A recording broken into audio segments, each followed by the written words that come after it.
Magandang araw po mga giliw naming tagapakinig. Maririnig natin ang kwento ng isang babaeng matapang na hinarap ang mga pagsubok sa kanyang buhay sa kabila ng mga pag-alipustang naranasan niya mula sa ibang tao. Siya ay si Margie.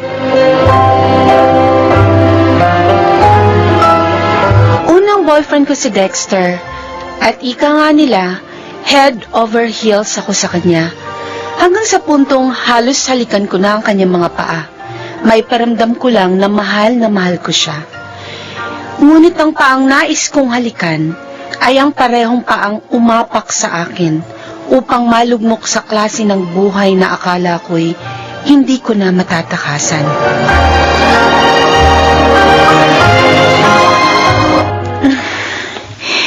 Nahihiga muna ako. Ilong-ilo na talaga ako. Ay, kung alam ko lang na ganito pala kahirap ang magbuntis. Margie! Ako, si Mama. Ano ba yan, ha? Tanghali na eh. Nakahilata ka pa dyan. Bakit ano ka nung sa sarili mo, Donya? Ma, kasi nahihilo po ako eh. Naku, ang dami-daming huhugas ang mga pinagkainan sa kusina. Hindi mo man lang mahugasan. Yung maruruming damit ng anak ko, ilang araw na nakatambak. Hindi mo man lang maisalang sa washing machine. Aba, pinansesa ka ba rito? Ha? Ma, Ano kasi sa'yo? Tumayo ka dyan. nahihilo nga po ako. Sinungaling ka. Ang sabihin mo, tamad ka. Ay, ewan ko ba doon sa anak kong yon kung bakit sa dinami-dami ng babae na pwedeng buntisin eh, ikaw pa yung napili? Tamad, walang alam sa mga gawain sa bahay. Eh, baka kung kayo lang ni Dexter, mamatay sa gutom ang anak ko sa'yo. Wala kang kwenta!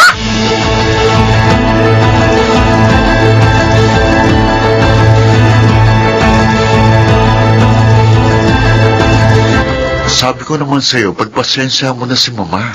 Yun naman ang ginagawa ko eh. Kaya lang minsan sobra naman ang bunganga niya. Dexter, buntis ako.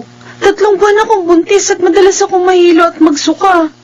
Hindi niya ba yun naiintindihan? Nagbuntis din naman siya. Huwag kang maingay, baka marinig ka niya. Bakit? Totoo naman sinasabi ko ah. O bakit ako pinagbabalingan mo ng galit? Kasi naman... Sana kanina sinagot mo siya habang binubungangaan ka. Tiisin mo na lang. Kung wala lang TV si tatay na pwedeng makahawa sa amin ni baby, uuwi na talaga ako sa bahay. Margie, konting tiis pa. Salamat ka. Mahal kita, kaya tinitiis kong lahat ng hirap dito sa bahay niyo. Tapos naman, panay ang reklamo mo. Sorry na. Promise, magtitiis ako. Magtitiis ako para sa'yo.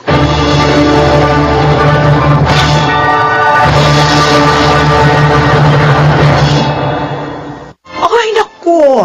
Mabuti naman at napasyal ka rito, Zarina. O ano, kumusta ka na? Okay naman po. Dati lang po, maganda pa rin. Ay, oo nga, ano. Pansin ko nga yan. Mas gumanda ka ngayon. At saka, ang kinis ng mukha mo, ha? Ay, sandali lang, ha? At ikukuha kita ng maiinom. Ay, wag na po. Ma? Oy, Dexter! Naku, mabuti at naririto ka pa. Si Sarina, yung kababata mo, naalala mo ba? Hi, Dexter. Uy, Kumusta? Sarina! Umuwi ka pala? Oo. Okay Sige lang ako. ha, Mabuti magkwentuhan muna kayo dyan, ha? Maiwan ko muna kayo. Ah. Maganda ako ng maiinom. Bakit nagpunta ka rito sa bahay? May sadya ka? Meron sana. Pwede ka bang maabala? Ah?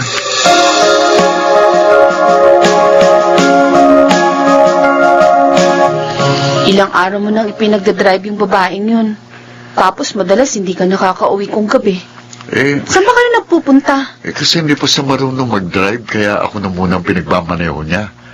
Mabuti na ito, may kita pa. Ang tanong ko, saan kayo nagpupunta? Ha? Paano kapag hindi ka umuwi? Saan ka natutulog? Sa ano? Sa sasakyan. Talaga? Teka nga, pinagdududahan mo ba ako? Tinatanong ko lang. Gusto ko lang malaman kung nakakatulog ka ng maayos. Ay, pagod ako, Margie.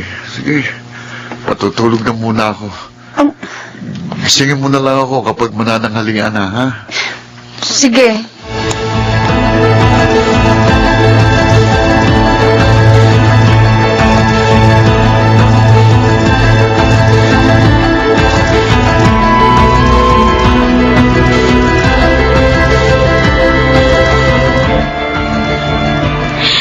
pasensya na po kayo.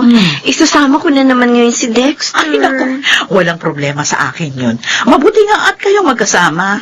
Hindi po kaya magselos ang asawa niya? Ah, wala siyang asawa. Single ang anak ko. Pero, di ba po nakatira na rito sa inyo yung babaeng nabuntis niya? Nako, etong sasabihin ko sa'yo ha. Pinikot lang nun si Dexter. Alam mo naman ang anak ko, habulin. Hindi pa po sila kasal? Ay, hindi. At hindi ako papayag na makasal sila. Ay, kung wala ka pang boyfriend, mas gusto ko, ikaw ang mapangasawa ng anak ko. Ano, gusto mo ba?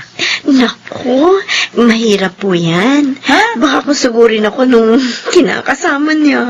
Sarina, tara na. Ay, oo, Dexter. Oy, Dexter! Mag-enjoy kayo ni Zarina, ha?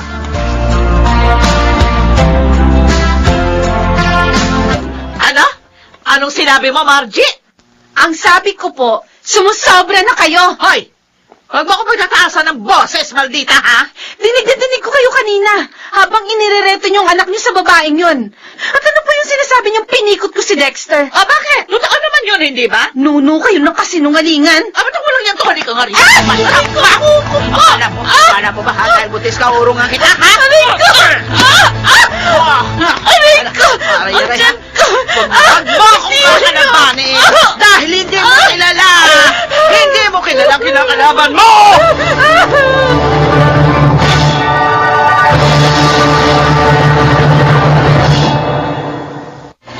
Bakit naman kasi pinatulan mo pa si Mama? Ako pa? Ako pa may kasalanan? Ako pa, Dexter? Margie naman! Pagod na nga ako sa paghahanap buhay para sa atin. Dumadagdag ka pa. Hanap buhay? Hanap buhay ba talagang ginagawa mo, ha? Tigil ka kung ayaw mong... Bakit? Pagbubuhatan mo rin ako ng kamay, ha? Sige! Gawin mo! Gawin mo! Tumigil ka! Huwag mo akong ahamunin, Margie. Punong-puno na ako sa'yo! Mag-ina nga kayo! Magsama-sama kayo! Margie! Margie!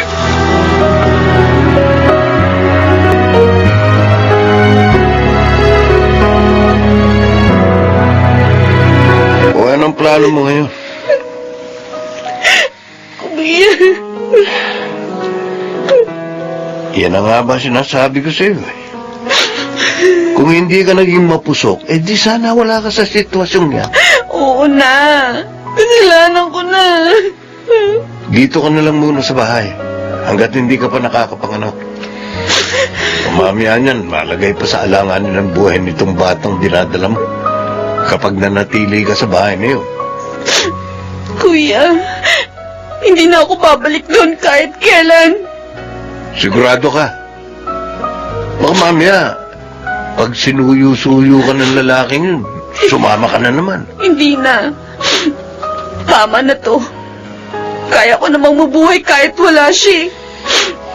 Kapag nakapanganak ako, maghahanap ako ng trabaho.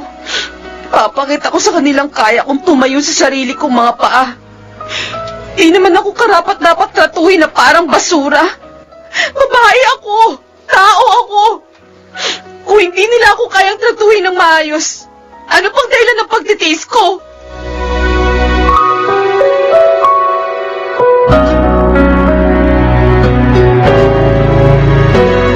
Kapapanganak mo lang. Kaya mo na ba magtrabaho? Kayang-kaya ko na po, sir. Abay, mahirap ang trabaho rito sa public, ha? Kakayanin ko po. Sigurado ka? Opo, huwag po kayong mag-alala sa akin. Single mother ka ba? Opo, sir. Kaya kailangan ko pong magdoble kayo dahil kung hindi, magugutom mo ang anak ko. O sino mag-aalaga sa anak mo kapag nagtatrabaho ka? Yung hipag ko po. Margie, tinatanong kita ng ganyan kasi ang nanay ko, single mother din. At itinaguyod niya ako mag-isa. Pero hindi yun naging madali. Kaya alam kong hindi rin magiging madali para sa iyo. Wala po akong hindi gagawin para sa anak ko, sir. Minsan na ho ako nagkamali dahil sa pagiging mapuso ko at sa pagtitiwala sa isang tao na hindi naman ako kayang panindigan. At dahil doon, lalaking walang ama ang anak ko. Kaya gusto ko pong bumawi sa kanya sa pamamagitan nito. Gusto kong gawin ang lahat para maibigay sa kanya ang maayos na buhay na nararapat sa kanya. Okay, sige. Magsimula ka na bukas. Talaga, sir? Ay, salamat. Maraming salamat po.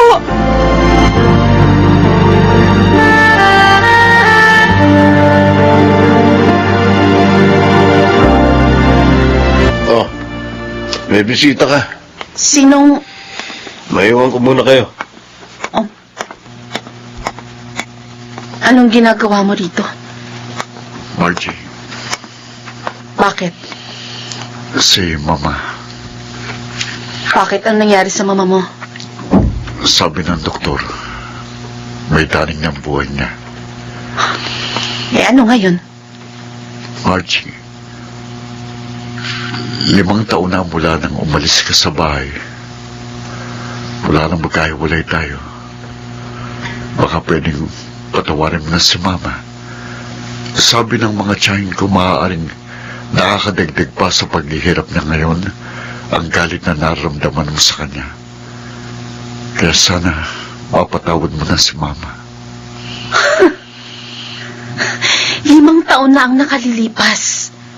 Pero kung magsalita ka, parang palagi akong may utang sa inyo. Parang palaging ako ang may kasalanan. For your information, napatawad ko na matagal na ang mama mo. Pati ikaw. At kahit ni minsan, hindi kayo humingi ng tawad sa mga ginawa niyo sa akin. Baka naman pwedeng bisitahin mo siya para gumaan ang pakiramdam niya. Naaawa na ako sa kalagayan ng Mama. Hoy, Dexter! Ang kapal naman ng mukha mo. Nung lumayas ako sa inyo, ni minsan ba sinilip mo ang kalagayan namin ng anak ko? Ha? Nag-alala ka man lang ba kung kumakain kami? Ni Anino mo nga hindi ko nakita eh. Tapos ngayon, gusto mong suyuin ko ang nanay mo? Kung naghihirap man siya ngayon, hindi yun dahil sa akin, kundi dahil sa kanya. Umalis ka na dito. At uulitin ko, pinatawad ko na kayo. Maayos na buhay ko. Kung may dapat man kayong gawin, yun ay humingi ng tawad sa Diyos at hindi sa akin.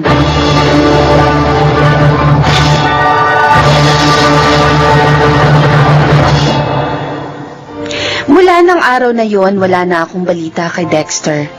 At masaya ako na tuluyan na siyang nawala sa buhay ko at ng aking anak.